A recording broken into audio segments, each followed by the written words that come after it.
Taxes, that's right, we're going to talk about it a little bit. So if you, as an employee, we pay a lot in taxes. How much do we really pay in the run of a year in taxes? I know you look on your pay stubs or whatever and it'll show so much taken out. You can do the math there and show a percentage. That gives you an idea. But that is just out of your income. Then when you go somewhere and you pay here and you pay there and you pay there, there's taxes on pretty much everything we do. If you move, as soon as you get up, you start paying taxes. Now how bad is it? How much are you really paying? Well, guess what? You can go look this up. It's called Tax Freedom Day. And that gives you an idea of how long out of the year you have to work just to cover your taxes. It should be a little eye-opening if you've never done this before, and check this out, but it's pretty wild. And that's why I'm here today, to share this information on how to fight taxes. Before we go any farther, talk to an accountant to get like real detailed stuff. I'm giving you a rough idea. I'm pointing you in the direction to give you some hope and excitement that you don't have to pay all these high taxes, that you can get them reduced. And I have proof that I'm going to show you today that I've already done it. And it is a real thing, not just theoretical.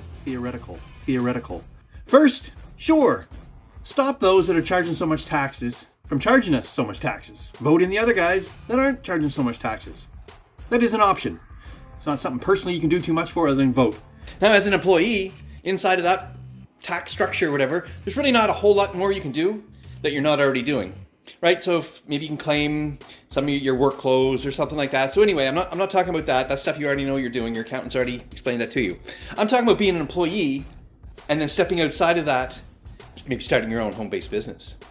Now with a home-based business, you can write off a lot of things.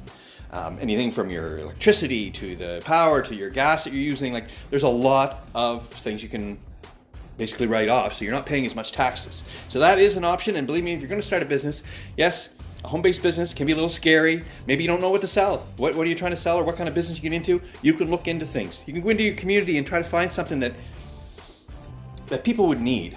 Not something that they want, but something that they need to fix a problem. That is basically every successful business. It's just fixing problems. That's all businesses are, is fixing people's problems and getting compensated for doing that. Any income that you make inside of a home-based business is also a capital gains. That's anytime you have something and you sell it. Capital gains. It's a sole proprietorship, which is your starting level as a business. For under $200, you're up and running. It doesn't cost a lot. It's not a lot of registration forms and like that. It's very easy. You can go online and do it within probably 20 minutes, half an hour. Maybe you have no idea, no clue, no idea how to promote or do any of that stuff. Well, guess what? Thank to the world of the internet, you can learn these things for free, which is pretty exciting. That's not for you. That's not something you're really getting passionate about or excited about or even want to pursue at all. Well, there's another option. Trading and investing. Something a little bit different. Started out small, and here's the nice thing. I didn't have to register as a business or anything. And as I got going, as I just started saving first and started to get going and going, then after a while started to learn with education, started to learn how to trade a little bit and start generating capital gains that way. And so now I'm able to generate capital gains, which are only taxed at 50%. Half of what you would pay in normal taxes. With just a little bit of education, you can learn how to not pay as much in taxes. It's exciting. So here's your goal today. You don't have to do nothing. Just think about this stuff. That's it. Don't have to put no money, don't have to buy anything, don't have to sell anything, don't have to do anything you don't want to do. I just want you to think about this stuff. And I want you to think about your future.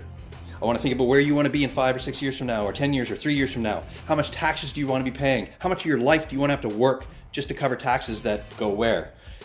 That's a different story, a different thing. But anyway, I just want you to think about stuff today, and that's it. So thanks for checking this out. And down the road, this is pretty special too. Down the road, I've already done this, and I'm going to share with this down the road as well, how to pay 0 taxes. Did you hear that guy? He said pay 0 in taxes. Go ahead and subscribe and check that out. It's going to be down the road. And I'm sorry I say quite a bit. I'm working on it. I'm not a professional speaker. Thanks. Take care.